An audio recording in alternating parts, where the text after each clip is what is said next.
Cucian terus bertambah, kasir masih hitung uang manual, data pelanggan hilang entah kemana.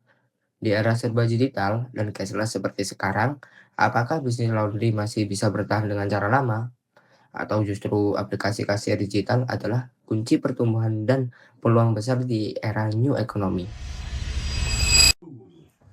Halo semuanya, kembali lagi bersama saya Haidar Ahmad Aksarandoni di acara podcast Kelompok Maju Mapan. Di sini saya akan mewawancarai salah satu karyawan dari perusahaan Nevira. Saya memperkenalkan diri, Mas. Perkenalkan, saya Safi. Saya mewakili dari Maskara. Soalnya Maskara lagi berhalangan hadir. Saya itu kerja di perusahaan Nevira itu sudah berapa lama, Mas? Kurang lebih masih 4 atau 3 bulanan sih. Nah, di perusahaan itu Saman di dalam bidang apa? Saya bagian di QA. Jadi saya kalau misalkan setelah dikerjakan oleh engineer, saya dites dulu sebelum di aplikasi di launching ke customer. Jadi dites dulu nanti apakah aplikasi sudah sesuai dengan yang dibutuhkan atau yang di provide sebelumnya, itu baru bisa dites dulu itu. Saman kan di bagian tersebut kan? Ya. Nah, di perusahaan itu hanya aplikasi atau ada platform lainnya? Di kami ini untuk adminnya itu bisa menggunakan website, namun untuk kayak operasionalnya kayak kasir, kemudian di produksi, terus di kurir juga, itu juga menggunakan aplikasi. Nah, apakah kalau di Indonesia ini kan sudah banyak laundry tuh, Mas ya? Nah, apa yang membuat beda dari laundry yang lain? Sebenarnya bukan difokus di laundrynya sih, fokusnya tuh di aplikasinya. Jadi kebanyakan di Indonesia tuh banyak laundry, tapi yang masih menggunakan kayak rekapan manual itu masih banyak. Nah, kami tuh hadir itu untuk misalkan menggunakan rekapan manual itu sering miskom. Jadi misalkan selisih untuk laba bersih, laba kotor itu sering miskom. Nah, itu makanya kami harapannya kami bisa untuk meminimalisir lah dari itu, makanya menggunakan aplikasi. Baik. Kan kalau aplikasi sendiri kan harus menggunakan pembayaran yang rata-rata online kayak kris, e-wallet atau transfer kan, Mas? Ya. Nah, itu di aplikasinya kan seharusnya cyber security-nya harusnya kuat banget kan, Mas? Ya. Nah, menurut Saman gimana di perusahaan itu?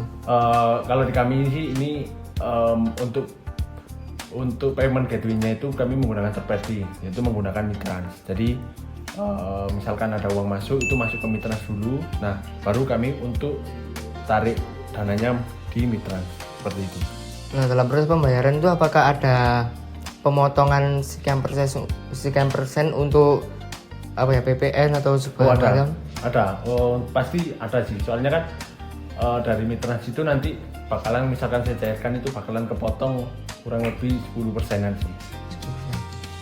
Menurut Saman sendiri, apa manfaat penyimpanan data pelanggan dalam aplikasi kasir yang Saman buat? Nah, itu. Jadi misalkan ada penyimpanan pelanggan kayak gitu-gitu, itu fungsinya itu bisa digunakan. Misalkan pelanggan A ini terakhir laundry di laundry A itu tanggal 11 Februari ini. Kemudian di selama sampai bulan Juli itu nanti belum ada kayak ke laundry lagi. Nah, itu bisa untuk ditarik, ada apa ya kok nggak kembali ke sini, apakah ada sistem kami yang berkurang atau pegawainya yang pegawai laundry itu yang kurang maksimal lah dalam bekerja. Terus misalkan kayak ada biasanya kan sering juga barang hilang kan di laundryan seperti itu. Nah, itu makanya untuk sistem itu jadi buat monitoringnya untuk pemilik laundry sih. Jadi kenapa kok ini tidak kembali. Terus ada lagi itu misalkan jangkauan laundry itu kebanyakan itu di mana? Kebanyakan itu customer laundry A itu di mana aja? Itu owner laundry A itu bisa melihat juga. Oh, Kayak gitu sih. Kan kalau misalnya lewat digital online seperti contoh aplikasi pembayaran online kan ada member card atau enggak diskon. Kok di aplikasi sama gimana? Kalau di aplikasi kami kan sistemnya itu untuk berlangganannya itu menggunakan saldo koin. Jadi misalkan per transaksi itu dipotong Rp150 saja.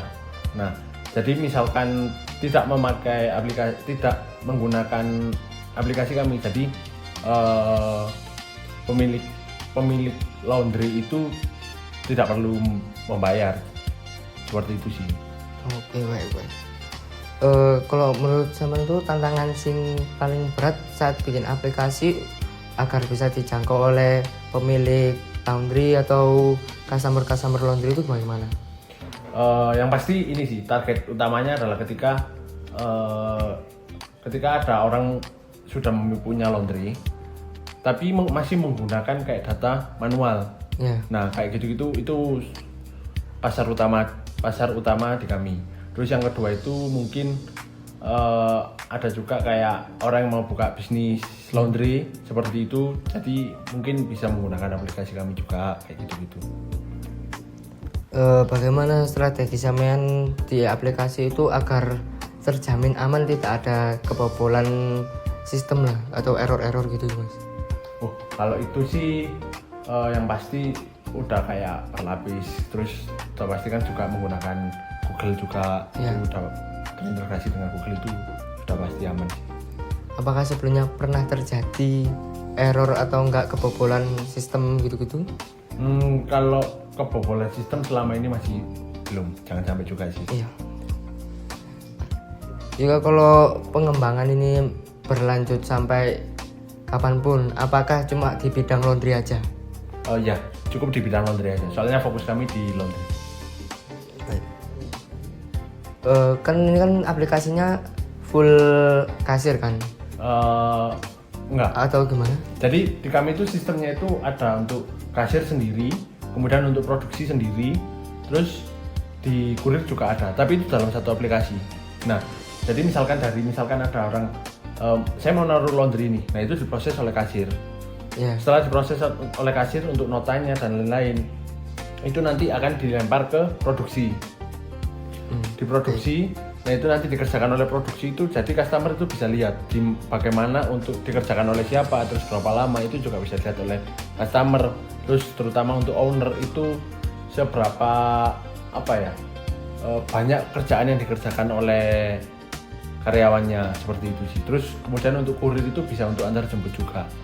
Jadi misalkan antar jemput itu misalkan kayak ada customer A itu mau naruh laundry nih, nah itu cukup hubungi aja, nanti bisa diambil oleh kurir juga. Di kurir juga nanti ada mapsnya, bisa terintegrasi juga, seperti itu. Terus kalau menurut sampean pribadi, misal ada orang yang tertarik dengan bidang seperti sampean, kalau misalnya mau ngajak kolaborasi atau minat mau kerja bareng, itu menurut sampean gimana? Bisa saja untuk itu. Terutama kan kami juga lagi untuk melakukan pengembangan sih. Pengembangannya difokuskan untuk saat ini kan lagi maraknya itu self service ya. Nah, untuk self service itu pasti ada untuk kayak chipnya itu untuk melakukan kayak koinnya seperti itu. Nah, itu kita lagi buka juga untuk misalkan ada yang mau berinvestasi atau apapun, itu bisa juga di kami. Kalau di aplikasinya sendiri itu kan untuk laundrynya kan ke jasa-jasa orang yang membuka pekerjaan laundry gitu kan. Nah di situ itu semisal kalau nyari solusi di aplikasinya, Mas saya mau buka toko laundry, itu apakah bisa dibantu? Sangat bisa sih. Kalau seperti itu sangat bisa. Soalnya yang pasti itu sangat efisien juga. Apalagi misalkan untuk yang owner laundry itu sesimpel bikin pemantau monitoring aja sih, seperti itu. Baik. Kalau semisal di contoh balik lagi ke pengantaran barang.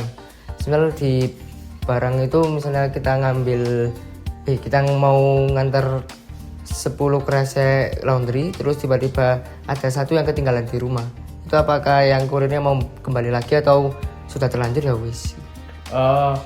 Nah itu nanti misalkan ada kurir datang itu dikonfirmasi. Jadi ada berapa kresek nih yang datang di kami. Misalkan oh ternyata ada 10, nah itu pasti nanti kurir diambil lagi kayak gitu sih. Oh baik Mas, terima kasih dari informasi yang sampean sampaikan ke podcast saya. Ya. Oke teman-teman, terima kasih sudah menonton podcast kami. Dadah.